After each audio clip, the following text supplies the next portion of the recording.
Hello there, my name's Brandon and I make pictures out of tiny squares. And today we're going to be looking at the wonderful world of Pokemon trainer sprites. These are the character sprites that show up when you first pop into a battle in Pokemon, and they lend so much flavor to the tone of the battle because you get to see so many different personalities and attitudes and aesthetics of these different opponents throughout the game. So I really want to unpack what's going on here and understand this particular character sprite style. Given the long history of Pokemon games, there's obviously many incarnations of trainer sprite pixel art styles from over the years. We're going to focus on the Gen 1 designs today, partly just because it's an obsession of mine, kind of from a nostalgic point of view. But regardless, a lot of the techniques that we're going to be discussing can also be applied to other pixel art styles.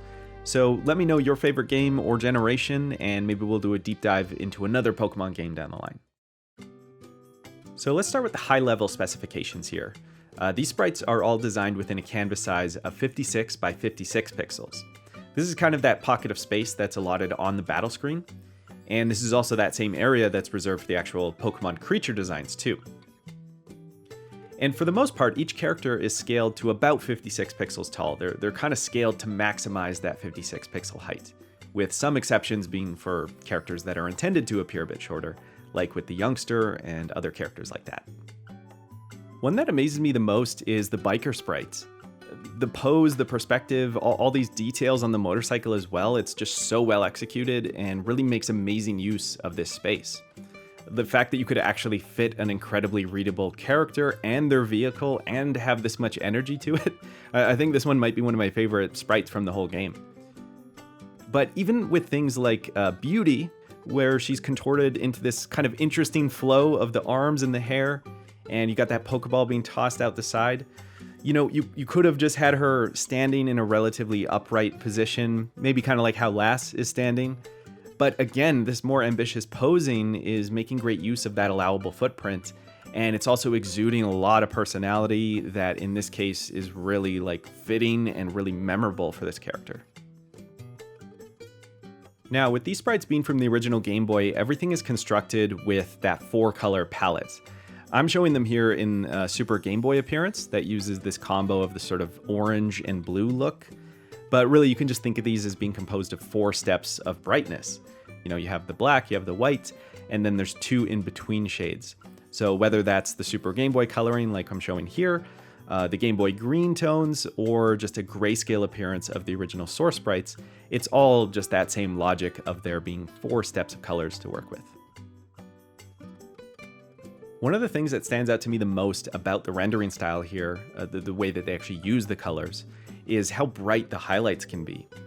It's often the case that we see a character's skin is colored using the lighter of the mid-tones, in this case the orange, and then that allows the white to be painted over that as this sort of blown-out highlight. The lighting on Brock, for instance, is so strong that it looks like he's holding a flashlight telling a ghost story around a campfire, just with the directionality to it as well. It's this really dramatic look just from that contrast, which is even just 2 adjacent tones. The strongest example of this kind of thing, though, might actually be with the Engineer sprite, where he's got the bright white highlights that step through the orange and then finally down into the blue. And that's not just for his hard hat, which you might expect to be kind of specular or reflective, but it's also on his clothing. It's this very dramatic look, and it's also conveying a very specific and a very strong light source. This isn't the only way to shade stuff, though. I want to pull up Beauty again because they've done something interesting here, where instead of using that approach of the orange skin tone with the blown out directional white highlights, what's going on here is that her skin primarily is just in the white color, save for a little bit of orange toward the edges and some of the parts that are overlapping to give it some dimension. And my interpretation here is that her skin tone is reading a bit more pale than the other characters. And I just find this interesting for the idea that we're really just still talking about the same 2 colors, the orange and the white. And it really comes down to the way that they're being applied and kind of the proportion of that usage that's resulting in this different interpretation of skin tone. Another great way to extend the reach of this limited color palette is to use a technique called Dithering, which most often is applied as a checkerboard pattern of 2 colors. And so just in a broad sense, it kind of averages out to being like an in-between shade of those 2 colors.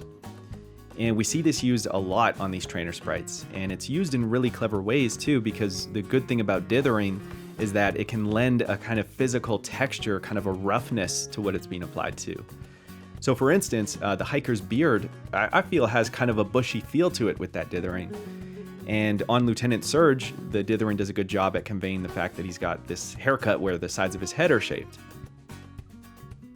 For the bug catcher, there's dithering to create the feel of the mesh for the net, and even a different kind of dither pattern for his straw hat. This one's more of a sparse dither pattern, which I think is a really smart choice just so that it's different from the net, which is actually really close by the hat, and it still conveys that feel of being a straw hat. So in general, dithering is a great way to expand the appearance of tones within a character, and works particularly well for conveying physical textures like fabric and hair. The last little trick we can do with a limited color palette comes down to how we play with the line work. You'll notice how even though these sprites are very prominent in their use of line work, it's not always a continuous solid black that's used throughout those lines. Often there's a touch of the darker midtone, in this case the blue, that kind of interrupts it every so often. Or in rare cases, the black line work is broken up and drops entirely. These sorts of applications almost give the effect of line weight variation or tapering, which helps really soften the line work and can sometimes help indicate dimensionality. And often for hairstyles, you'll see some of those color tones actually placed outside the outline entirely, which has a really pleasant softness about it. It can kind of round things if you need it to. In some cases, this gets kind of extreme, like for the Team Rocket dude, whose outfit is entirely black. This steps through both midtones at the edges of that silhouette, and it's almost giving this like out of focus, soft touch to it, I feel. But it's also kind of cool in a way that's like he's being backlit, I suppose, so I can kind of see where they're coming from with that one. I think the best applications of dark clothing, though, are from sprites like Giovanni, who uses just the blue shade to soften a couple of the inflection points on his silhouette.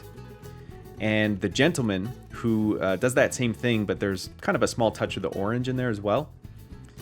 Additionally, he's got some internal line work that is using the blue as the line work over the black clothing.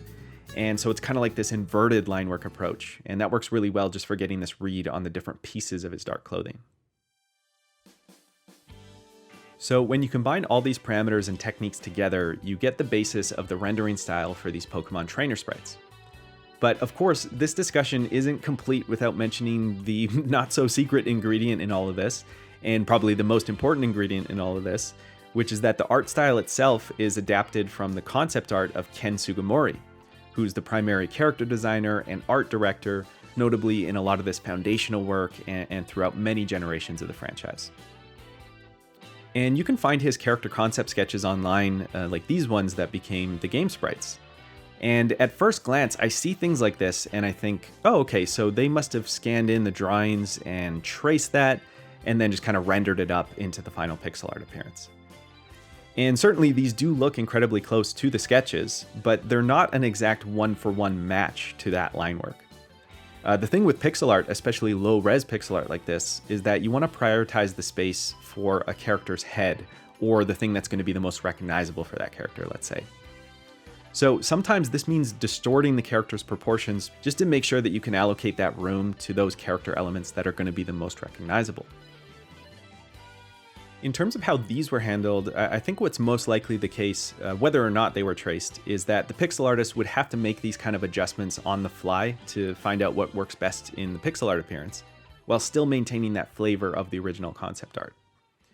So just as an exercise, I want to try making my own trainer sprite and kind of playing in this weird hypothetical workflow of adapting Ken Sugimori's character art. I want to take this concept art that he's done of Officer Jenny and turn it into a trainer sprite in the Gen 1 style. If we look at this, I think we can already imagine that scaling this exact art in this proportion down to 56 pixels tall is not going to really leave a lot of resolution for detailing the face and the character expression. So ahead of time, let's just try to adjust the proportions by increasing the space allocated to the head and then kind of squishing the area allocated to the body to make up for it. So we're just kind of redistributing the artwork. And listen, I know we're getting into weird and uncanny and perhaps sacrilegious territory for this moment. I agree with you, but just stay with me here. This is going to be our stepping stone for the purpose of this exercise. So we've got our distorted Officer Jenny, and if we resize that down into the 56 pixel canvas size, the image quality obviously takes quite a big hit, but this is going to be our proportion guide, our trace guide for adapting this character art. So I'm going to go through and get an initial trace of line work going, and I've placed a layer of translucent white to separate the original artwork from the layer that I'm drawing on, and this just helps me see the lines that I'm making not get entirely lost in all the noise here. Now, one of the issues I'm having trouble with here is that her pose with this Pokeball pistol, which by the way is such a cool accessory for this kind of character, but her holding this, in this kind of perspective over her body, while it looks cool in the original artwork, it's giving a really difficult read for the pixel art interpretation.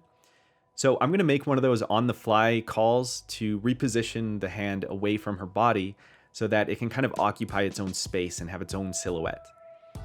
A bonus here is that, we do have a lot of room to kind of spread out here and make use of this 56 pixel width that's available to us also. And on that note, I think what's going to help overall is actually to widen the character a bit. I know we already distorted the original source artwork, but I can see the potential benefit of readjusting things just to have a bit more room for detailing the face and resolving that whole area with the hat and the hairstyle as well. So here's the finalized line work from that round, and I think it's looking decent so far in its approximation of the original artwork. So we'll move on to the color and shading by first dropping in some solid tones that are going to be the dominant color of each area of the sprite. The blue tone here works well, it's a sort of a perfect fit for the outfit, and I'm going to try that approach of starting from the orange as the skin tone and then applying those white highlights over top of it. And we can bring that same logic down onto the leg as well, of course, and kind of make sure things are consistent just in the way of her being lit from the left side of the screen. I want to try a bit of dithering on the skirt because I feel like that's an aesthetic choice that's kind of in line with the set of sprites from the original game. And then we'll also take some of that blue and use it as a shade tone on some of the edges of the skin, and also use it to break up some of the line work on the legs as well. In finalizing the appearance here, I'm mainly targeting a lot of the line work areas. I'm finding that the best approach here is really just to experiment with the placement of these edge pixels. Like, try to have some reason or some kind of like intent in the shaping or the softness that you're trying to achieve. But even with that, you can get pretty loose with it and end up with some pretty cool combinations just by kind of experimenting your way into it, if that makes sense. Just sort of placing the pixels in the outline and seeing what looks good. And if it doesn't look good, you can just kind of walk it back if you need to. Some of the more straightforward ones for me for this design is just to tuck some of that shading into areas where there's like angled line work, and you can just kind of like neatly place one of those shade pixels into those corners. And that provides a nice bit of anti-aliasing in those spots.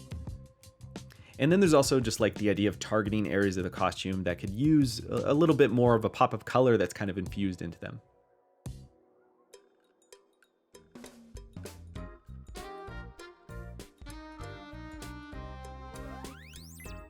So after those rounds of detailing, here's the final result. And I gotta say that I'm pretty happy with this one. I think she fits in relatively well with a lot of characters from the actual game.